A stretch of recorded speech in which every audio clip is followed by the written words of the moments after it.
my channel. This is my second video. So, medyo matagal ako before nakapag-post ulit ng aking second video kasi I've been doing work from home and maraming ginagawa. So, medyo busy sa work. So, I haven't got enough time to make a video every week or every other week. So, unfortunately, hindi ko nasusustain yung aking mga videos. But, I'm gonna try my best to continue making videos. And I'm not really good at editing pa. So, please bear with me. I'm still practicing on it. I'm still trying and practicing my editing skills since hindi ko siya forte. But, ayun. So, yeah, don't mind the background. Medyo maganda-ganda na yung lighting natin ngayon. Unlike my previous video. So, ayun na nga. So, for our today's video, we're gonna talk about the recent happenings here in our country. Yung mga sad, unfortunate events that we've been through so far. And, sobrang maraming nangyari. And we should start with the COVID-19, the current pandemic. It started, I think, around December in China, and then the Philippines, COVID-19 hit the Philippines, I think, around February, late February or early March. I'm not quite sure. And then we started the quarantine March 16. Hindi ko siya pwede makalimutan. That's March 16. So everyone was in lockdown, especially the whole Metro Manila, mostly most of the Luzon part talaga yung na-shutdown or yung na-lockdown due to COVID-19. And unfortunately, up until now, the cases are still running. We're still counting. As of the moment, if I'm not mistaken, it's around 300,000 plus. Hopefully, mag-flattened na yung curve, mahinto na siya para at least everything will be back to normal na. And, 2020, hindi talaga naging ganun kaganda yung pasok sa atin ng 2020. We've been through a lot. There are so many bad news that we've received. But, we Filipinos naman, we are all resilient and we can easily adapt to any kind of situation, may it be positive or may it be a negative situation. We always smile.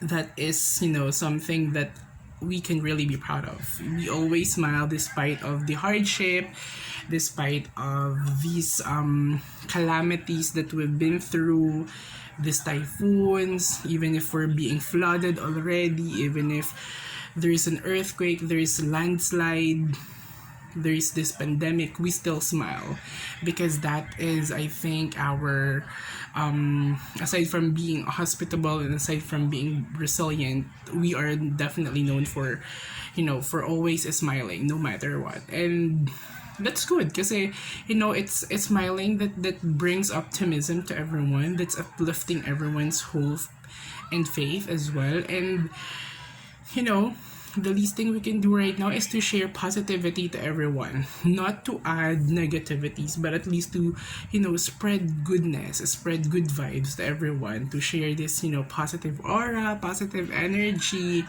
Ayun. So, mas maganda na yung ganun yung sinishare natin kaysa naman mga kanigahan and all. So as much as possible, especially in Facebook, whenever we post something, as much as possible sana there's nothing wrong with with posting what you feel or like ranting about the government or whatever you wanted to rant on your social media accounts. Pero as much as possible, let's post something positive naman para to lighten up the mood of everyone kasi we've been through a lot. It's really hard to one problem and then another problem and then another problem. So it's really hard right now, especially for those na walang-wala talaga. So let's always be grateful, let's always be thankful na we're still fortunate enough because we're, especially me, I'm really grateful kasi despite of this pandemic, I'm still making a living, I'm still working, and it helped me. It helped my family. We're still, eating 3 times a day and Kumbaga, hindi ko naging problem during the whole pandemic. So I'm really thankful, grateful to my company, syempre, that I'm working, that they never hindi nila kami pinabayaan, yung mga empleyado nila. So, they made sure na we're still gonna work during this pandemic. And, ayun. So, it's really sad for the COVID-19. And again, hopefully, this will end soon para naman 2021, we can all start with a clean slate and we can have, a happier, better life next year, 2021. Hopefully. But for sure, talagang we just need to pray and keep our faith. Yun lang din naman yung pwede natin maibigay. And ayun na nga, recently,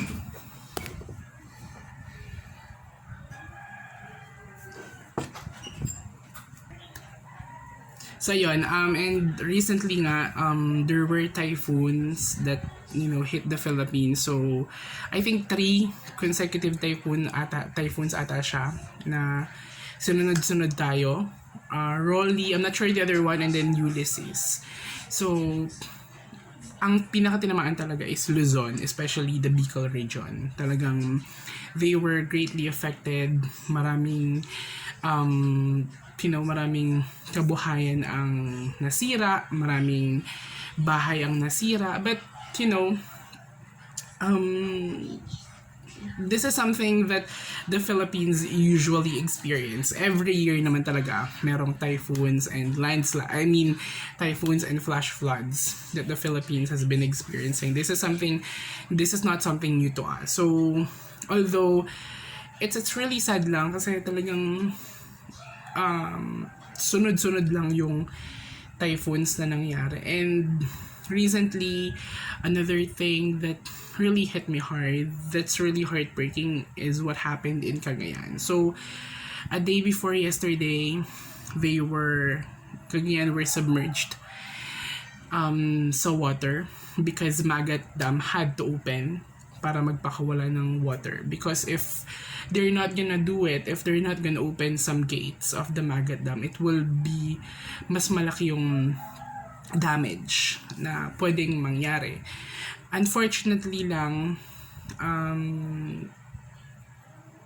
marami ring namatay because of that. Kasi, if I'm not mistaken, gabi, it happened. Kumbaga parang hindi kasi masyadong, hindi masyadong napansin yung Cagayan because we're too focused on Bicol since sila yung pinakatinamaan talaga ng typhoons. And, ayun na nga, so, yesterday, when I opened my Facebook account, my social media accounts, I was really shocked. Kasi I was able to watch this video.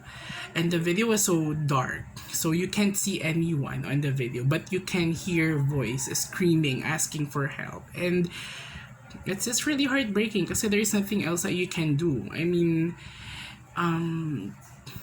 Sobrang hirap lang sa part natin na we wanna help, we wanna do something, we wanna rescue them. But aside from the fact that we're far away from them, hindi ko naman kaya. I cannot really swim, especially if the water is that high, that level, and mahirap din. So there were lives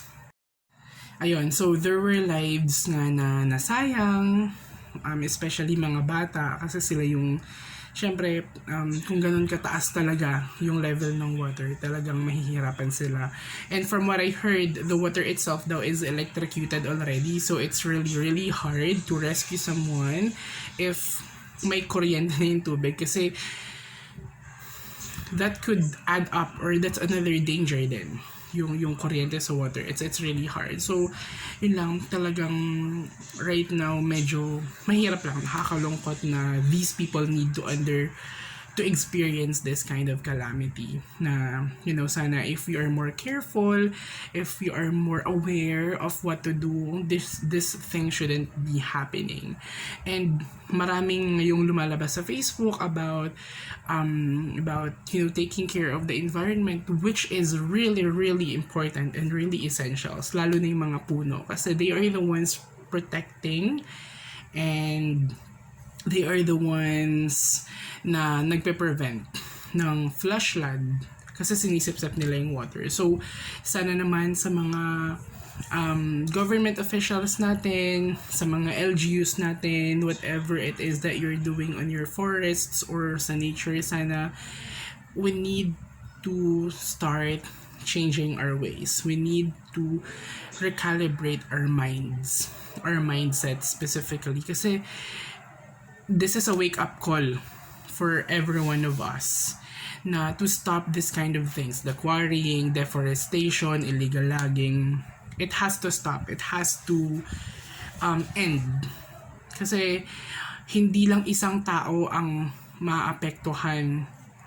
Hindi lang dalawa, hindi lang tatlo. But it could kill thousands of lives. Not just mga tao, but even animals as well. So, sana sa mga makakapanood ng video na to,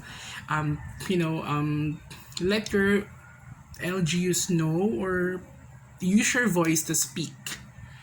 Use social media as a platform to speak about this kind of issues, about this kind of topic. Kasi this has been long overdue, and unfortunately, this is one of the less talked about. I know that Philippines has a lot of problems to, there are so many problems that the Philippines need to discuss, need to talk about. But these are small problems. It's not even small. It's big problems na we need to make a stand. We need to make a difference. We need to speak. Because if hindi natin siya gagawin,